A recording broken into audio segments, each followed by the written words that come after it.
right, I'm going to take you guys through an example that goes through all of the steps from a word problem to an equation, predicting the products, balancing it, and everything. So here's what you guys need to have.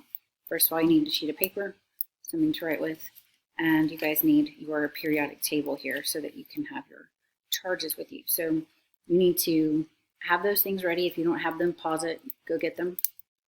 When you come back, you need to pause this video and write down this example problem right here. So this is the problem that we're going to be working with. Potassium metal reacts with chlorine gas, period. That's all we have. So pause this, write it down, and then come back to me.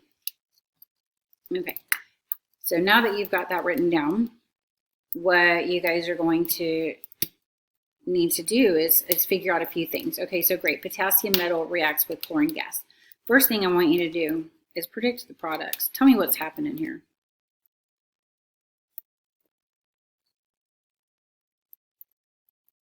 Okay, so that's the first job. So you guys have learned all year long that you have reactants that react in some way and then produce your product. The product is what was produced, okay? So we have that. So in this case, we're gonna look at what do we have here? They gave us potassium metal reacts with, remember that's your plus sign, that reacts with something, with chlorine gas. We don't know what it produces after that. So dot, dot, dot, what do we know? Okay, so I'm gonna write over here, potassium, which they say is a metal, reacts with chlorine gas. Okay? What I don't know is what goes over here on the other side. So that's where this part comes in. We're going to predict the products. So the way that you correctly are going to write this is you're going to turn these into their symbols from the periodic table. Potassium is right here.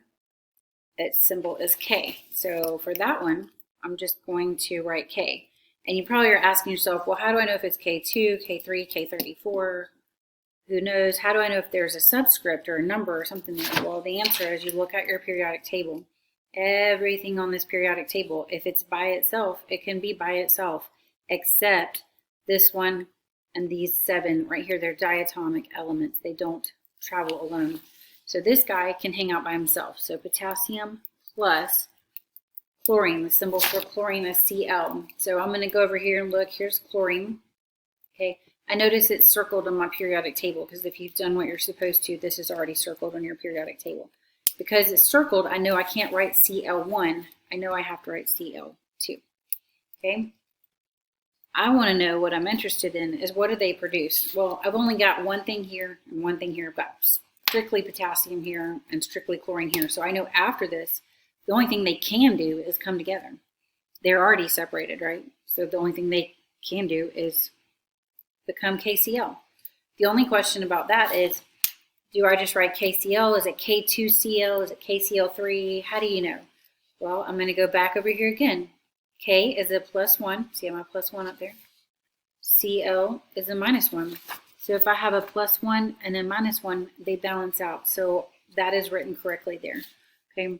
So that tells me that this is written correctly. It does not tell me, when I say that it's balanced out, I mean that these charges are balanced out. So those are good. Okay. What it doesn't tell me is if my entire problem is balanced. And it's not. I can tell you just from eyeballing it, there's 2 chlorines on this side, but there's only 1 over here. But I know that I've written this correctly because, again, my +1 and my -1 balance out to be 0. Okay. So that was the first thing I had to do is I had to use my rules for writing the bonds. And the rules for writing the bonds are that they have to balance out to be 0. The rule states that this is diatomic, and the rule states that this is not, so it can be monoatomic. So that's good to go. Second thing I want to do, so I have predicted the products. These are my products. Good, okay? Second thing that I'm going to do is I'm going to balance this equation.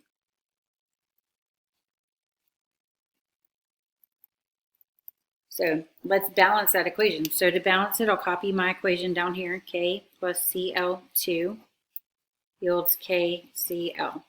Okay, and when I balance it, that's when I put my coefficients in. So I can balance that out right there. So I'm going to come down here and make my list, K and Cl. And over here I have K and Cl. And the goal is to make sure they match on both sides. So I've got 1 potassium and 2 chlorines. And over here I've got 1 potassium and 1 chlorine. Those are matching. This is not. So I need to make this become a 2. So in order to make this become a 2, I'll have to put a 2 beside it. Remember, that affects everything that it's touching, so it's going to multiply that by 2, and that's great. It also is going to multiply that potassium by 2, and that's kind of a problem because now that's not balanced. So I fixed one problem and created another. So now what I'll do is I've got to make this become a 2. Luckily, this dude's by itself. Multiply that by 2, and now there's 2 of everybody. The balanced formula or balanced equation is going to be 2K plus Cl2 produces 2 KCl, and that is balanced. Okay, so the other thing that you guys probably need to kind of look at when you're looking at trying to understand this is these products and these reactants and all this mess. What you really have here is we really took like a beaker or a test tube of potassium metal. Okay, and it would actually be a solid. So let's say we just have a block in our test tube there that would actually be sealed up nice and tight. Plus, we'd have a beaker with our Cl in it, which would be a gas, because chlorine is a gas. I want to know what's it going to produce after.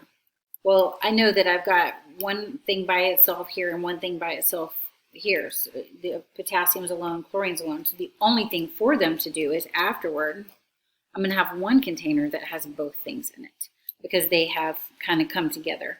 And now they formed this new solution or whatever it may be. So this is a brand new compound here. It's not a solution. I shouldn't say that because it's not in water. If it was in water, we would call that aqueous, which you guys will see on stuff again when we work on it later on today in class. But this is going to be a brand new compound. So here you've got an element, and a compound. And that's how you write that, okay? So the sentence version is kind of what we started with. It just wasn't finished. So the word version, if you'll let me flip that over, we started up there with potassium metal reacts with chlorine gas. So the way that I would write that in the sentence form is potassium metal reacts with chlorine gas to produce potassium chloride. Where did I get this word right here, potassium chloride? It's because after I wrote my formula out the first time, K plus Cl2 yields KCl.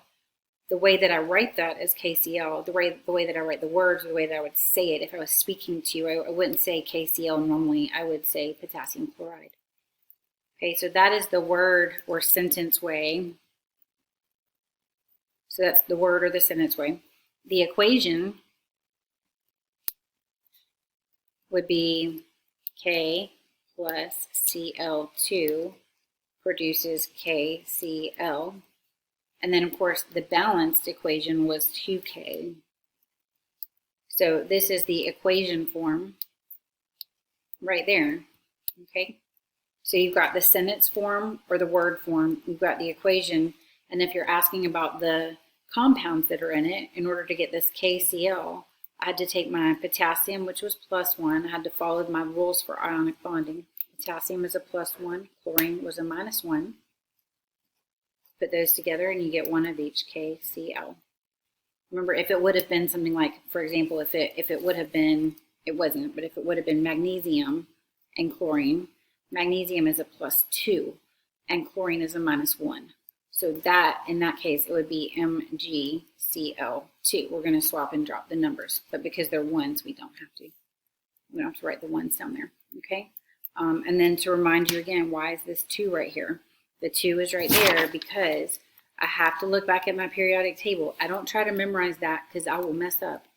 Look back at your periodic table. You've got your diatomic circled. Start at number 7, make a 7, and then add hydrogen to it, okay? Make a 7 right here. So chlorine is circled, hydrogen is circled. So if this problem had said 2 potassiums and 2 fluorines, I would have had to write this, this 2 down here. It could have said iodine, it could have said nitrogen. If it would have said sulfur, I don't put that 2 there because sulfur is not a diatomic element. Okay. So hopefully that will help you guys. I wanted just to give you one example that followed you all the way through. I know when we first started looking at this, we used the example of water because we used hydrogen